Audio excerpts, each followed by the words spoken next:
Alayida elçi Brownback efendim, ziyaretimizni qabul qilganingizga ko'p rahmat. Bugun ulug' Ramazon oyining oxirlashishi va ro'za itining birinchi kuni. Dunyoning har qaysi joylarida 1 milliarddan ortiq musulmon o'z oilasi, do'stlari bilan bu bayramni qutlayotdi. Dal mushu vaqtning o'zida 1 milliondan ortiq Uyg'ur Xitoyning atalmış qayta tarbiyalash lagerlariga qamaldi. O'tgan hafta Amerika Tashqi ishlar ministrligi Xitoyning barliq Uyg'ur tutqunlarini qo'yib berishga chaqirgan edi. Ammo Xitoy hukumatı ularni qo'yib bermadi. Sizning Xitoy hukumatiga yetkazgan qandaq so'zlaringiz bor? This is a terrible mistake that they've made. They shouldn't have done it. Bu Xitoy hukumatining eng ig'ir xatoligi. Undaq qilmasligi kerak edi. Bunchalar ko'p imonli kishilarni musulmon bo'lganligi uchun qamab, Xitoy o'z davlatidagi musulmonlarni kontrol qilmoqchi bo'lyapti. Biz ularni bu kishilarni qo'yib berishga chaqirishni davom qilamiz. Dunyo buni bilib bo'ldi va to'nib yetdi. Hamda Xitoyning qilmishlarining oqibati sababli harakatga o'tdi. Biz 2019 yilda turib, tutib turish lagerlari, emgak lagerlarining gapini qilayotganimizni o'ylab ko'rsangiz, asli bular 40 va 50 yillarga tava narsalar bo'lishi kerak edi. Bular dunyo bu saviyaga yetgan bir zamonga mansub emas. Shunga men buni Xitoy qilgan eng ig'ir xatolik deb qarayman. Biz ularni barliq Uyg'urlarni qo'yib berib, ularni o'z e'tiqodini to'salg'usiz va tinch yo'sinda bajarib keltirishni qo'yishga chaqiramiz. Bo'libmi Ramazon oxirlashgan shu mavsum qutiladigan damlarda Xitoy ishning to'g'risini qilishi kerak.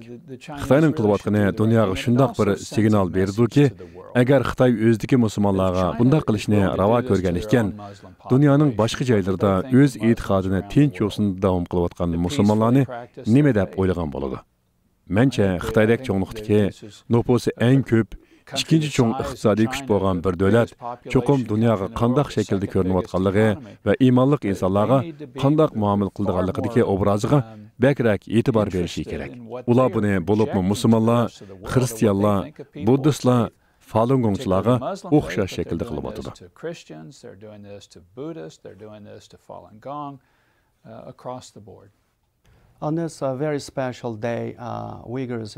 Bugungi mushundaq alayida kunda chet eldagi Uyg'urlar o'z oila tavobatlari bilan birga bo'la olmaydi. Ko'pinchilari o'z tuqqanlari va do'stlarining o'lik tirikligini yoki ularning tutqunga ishganligini bilolmaydi. Ular ota-onalariga telefon qilib, ularning hayitlarga muborak dalalmaydi. Ular intayin mushkul bir ahvolda. Nurg'unlari umidsizlik ichida azoblanmoqda. Sizning Uyg'urlarga chet ellardagilar emas, balki lagerlarda turayotgan Uyg'urlar, jumladan lager sirtida tadqiqotchilar aytgandek, saqchi davlatida yashayotgan 10 million Uyg'urga qanday so'zlaringiz bor?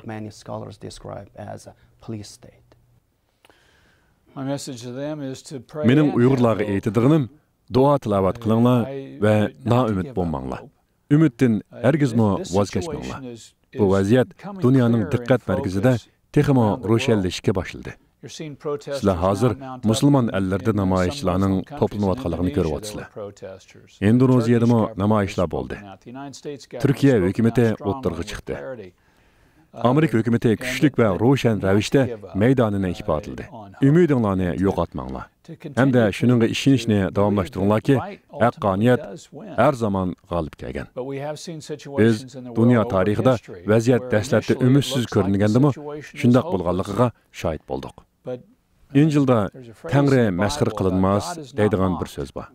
Paytida kelgan faslda parlaq bir hikmat bor. Bundaq deganlik bu hech mushaqqatsiz bo'ladi deganlik emas. Tangri masxir qilinmas. Haqiqat cho'qim vujudga chiqadi. Kelgusida adolatli ishlar bo'ladi. Hargiz noumid bo'lmanglar.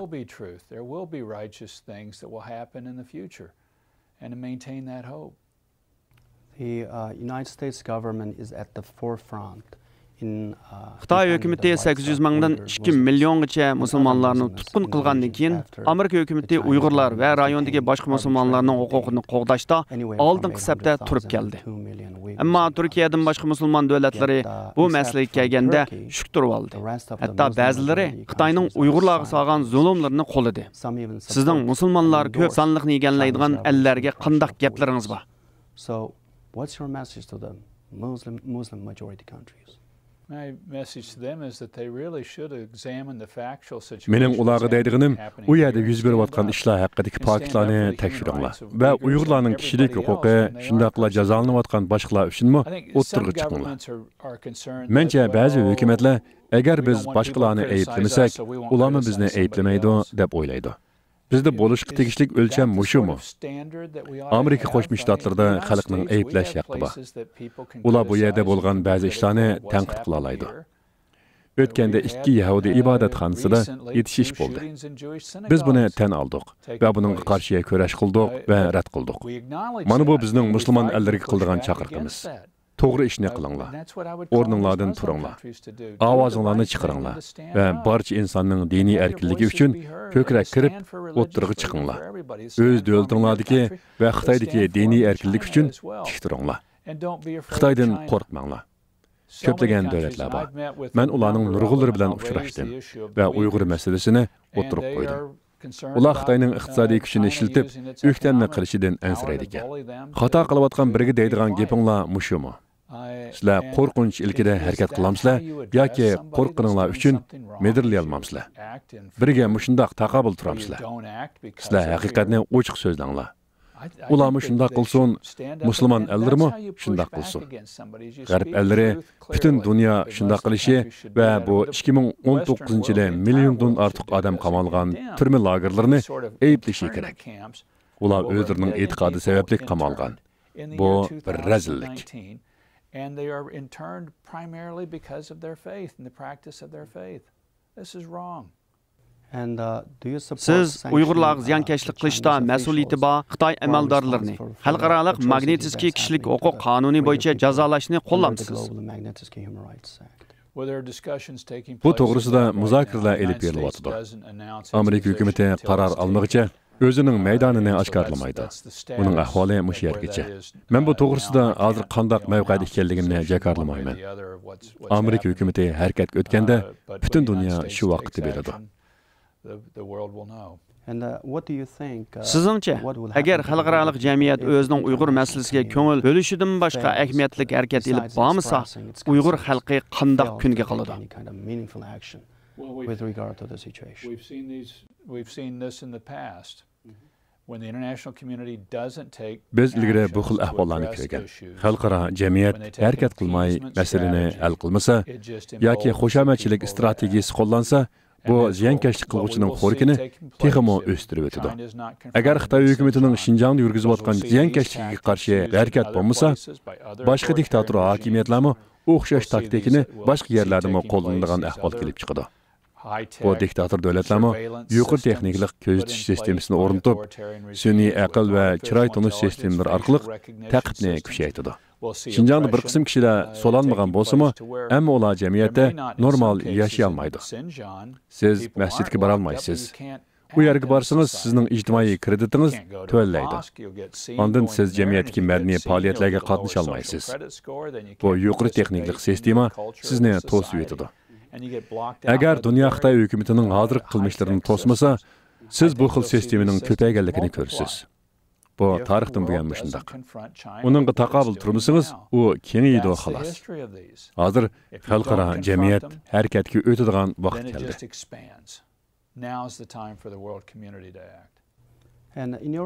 Siz yaqinqi nutqlaringizda Xitoy hukumati dinlarga, bo'libmi islomga qarshi jang qilyotdi deb o'tdingiz.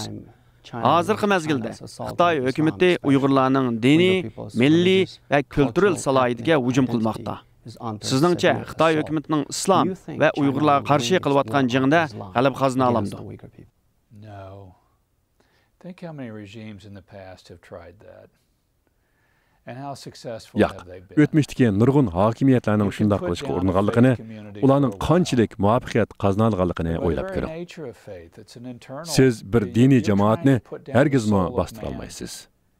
Ammo e'tiqodning mohiyatidan aytganda, u bir insonning ruhiyatidagi narsadir. Siz bir insonning ruhini bostirmoqchi. Bu jangda menga uftalmaysiz. İnsanlarni bir mezgil so'lab qo'yishingiz mumkin. Sovet ittifoqiga qarab beqing. U 70 yil bir rasmiy ateist davlat bo'lib mavjud bo'lib turdi. Ular e'tiqodni hamma yerda yo'qotishga urindi. Bu hakimiyet hozir mavjud emas. Ammo diniy jamoat bo'lsa qaytib keldi. Pravoslaviya dini qaytib keldi.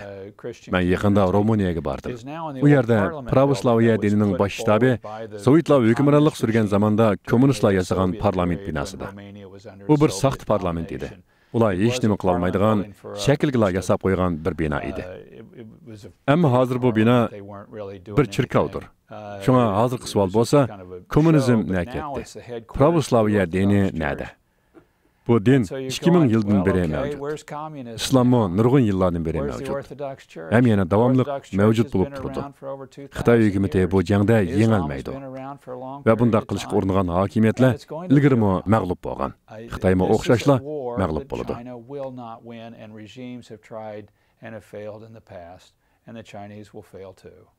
Ziyoratimizni qabul qilganingizga ko'p rahmat. Rahmat sizga. Thank you.